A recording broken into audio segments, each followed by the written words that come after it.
is a guy called Believe Meadery in Argyle.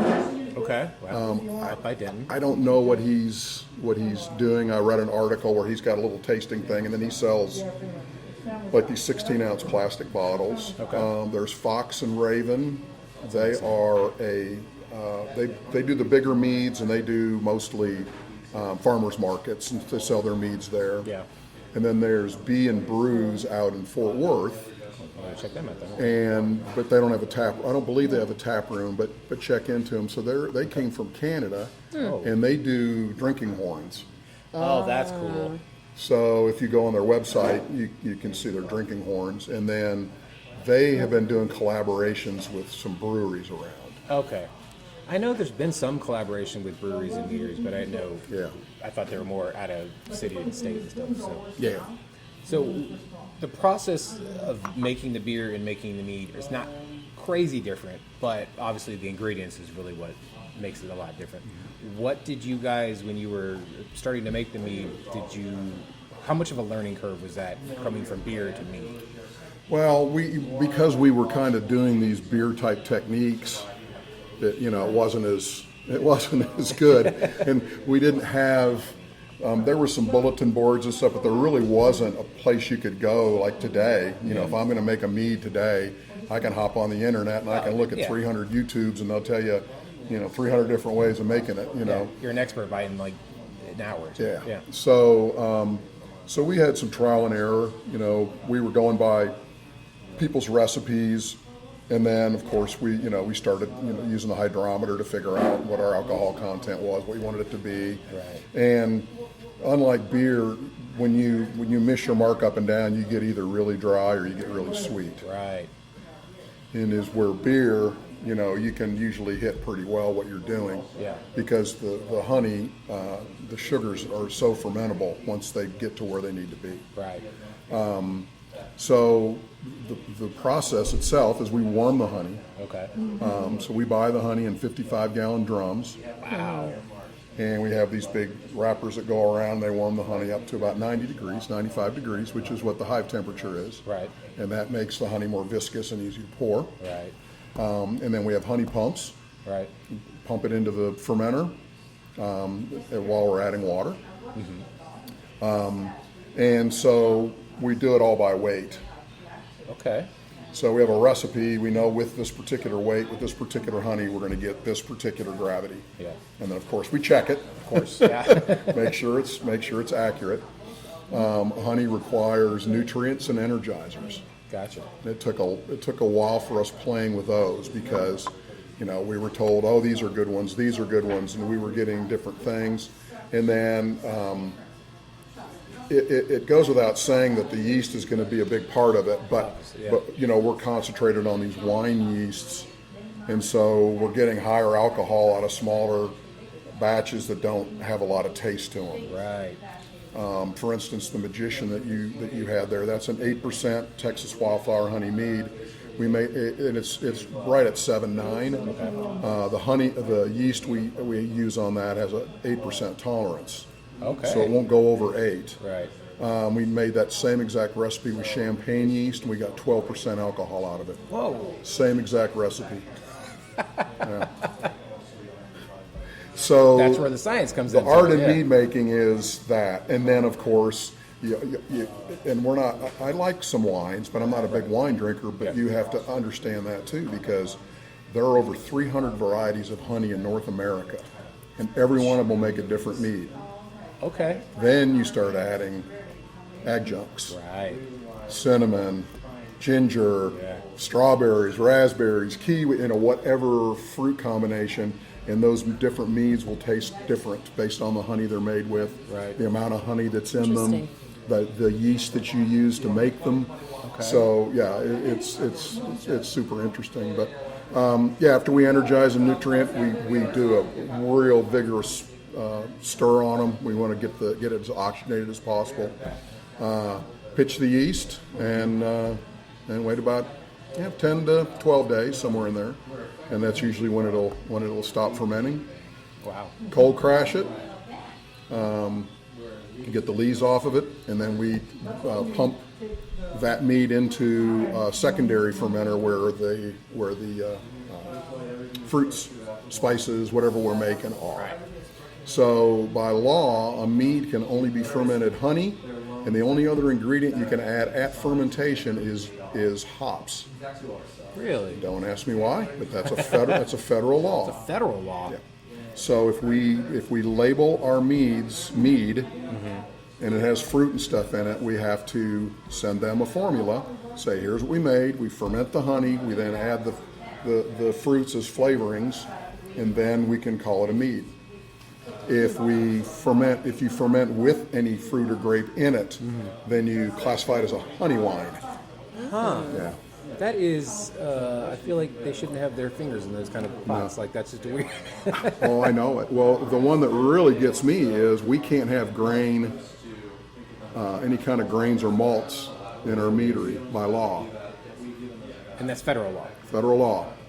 So a brewery can have honey. Oh, obviously. Wineries can't have grain either, and cideries can't have grain either. Right. So, but breweries and distilleries can both put honey in any of their stuff. Interesting. Now, it has to be less than 51% of the fermentable. Okay. Well, I mean, that makes sense. So there is a mead, and these are some things we're working on. They're called braggots, and I don't want to get internet caught because I know everybody will go, investigate it. But my understanding is that this stuff dates back to Egyptian times. Oh. Where they'd have beer and they'd have a mead and they'd mix them, or they'd ferment them together. Okay. There's a brewery, Dogfish Head. Yes. They have Midas Touch, and then they have another one right. that's a mead, barley wine, and beer. I mean, it has honey in it, it has grape in it, and it has some barley or different things in it. So these were all from them doing tests on some of those ancient vessels. Wow. So as long as it's 51% honey, it can be classified as a mead or a braggot. Now we can't label it as a mead because it could have adjuncts in it like malt and grain and that kind of thing. Yeah. But we can't make it here, so we would have to go to a brewery if we wanted to do that and do a collaboration. Okay. So we have a couple that are labeled, and we've sold them here. Sold one of them here, but they're expensive because you not only have the honey in there as your main fermenter, but you've got the malts and the barleys and everything else that not only add to the cost but add to the production. So now you're brewing beer. Yeah, basically. So. But it's real interesting. But we're playing with some of those, and we'll be working with some of the local breweries to make some of those braggots. Yeah, we have a lager Czech Pilsner called Moonwalker. And it's amazing. Who'd you work with on that one? Did it ourselves. Oh, okay. Made it at home. I was gonna say, I was wondering how much you guys still did brew beers, even though obviously your main business is mead. Oh yeah, we still have our brew equipment. So you can technically sell it here, but you just can't make it here. Correct. Okay. Correct. So weird. Now you already kind of touched on the federal laws when it comes to the mead, which I didn't even think about it whatsoever. But I know TBC can be quite strict with a lot of the laws that they have and so forth. What are some of the kind of laws that you guys have to deal with that, let's say, a brewery doesn't, or a winery, or maybe even a distillery doesn't have to deal with? So we are classified federally as a wine, and we have a TABC wine license. Okay, that's not bad. So in the past, the wine licensing was always better than having a brew license because Texas was pushing their wines. And so they were pretty forgiving in what they did on there, and they really still are. We get audited, every year or 2 years.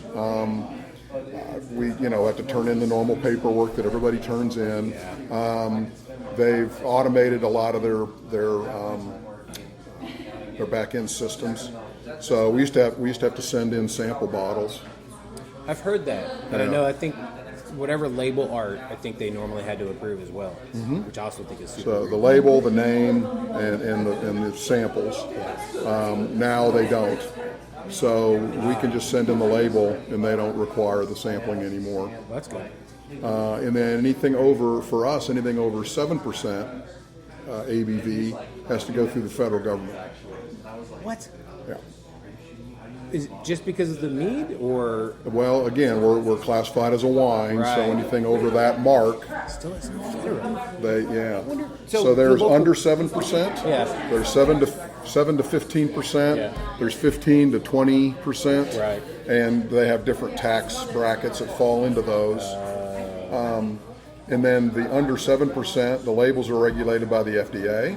If you're going into the grocery stores, you have to have the ingredients listed. Yeah.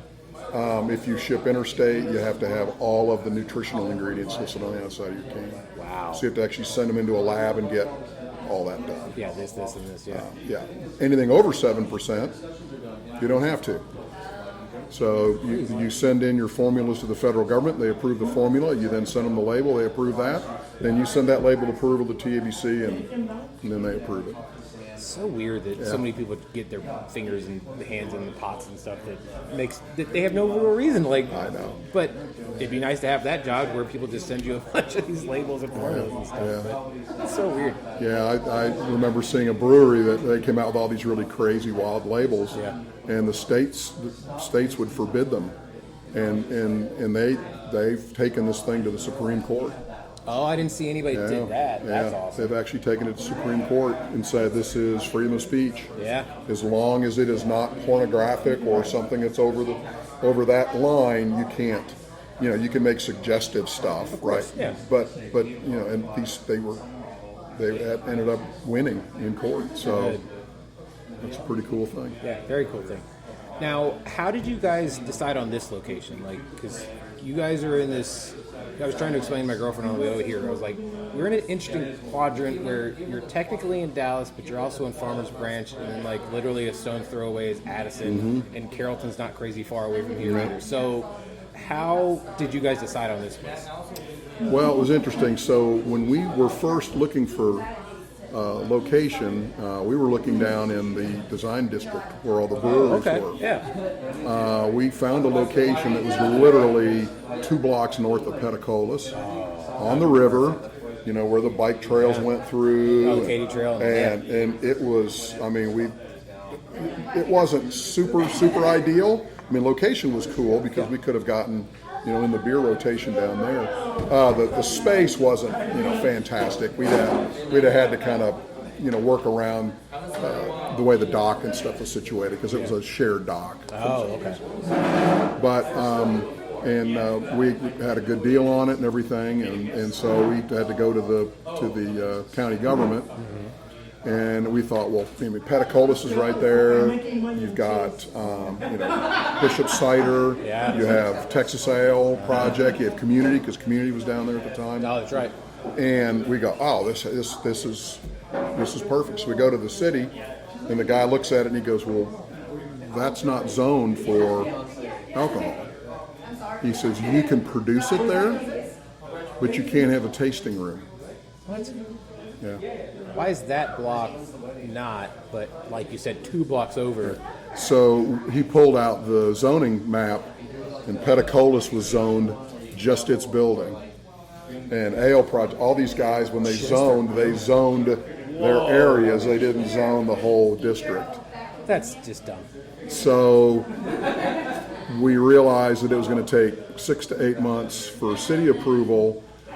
Plus, it was, I want to say, $10,000 Ooh, no. to change that zoning. Right. And then when that was done, we'd have to get a special use permit, which was another couple grand.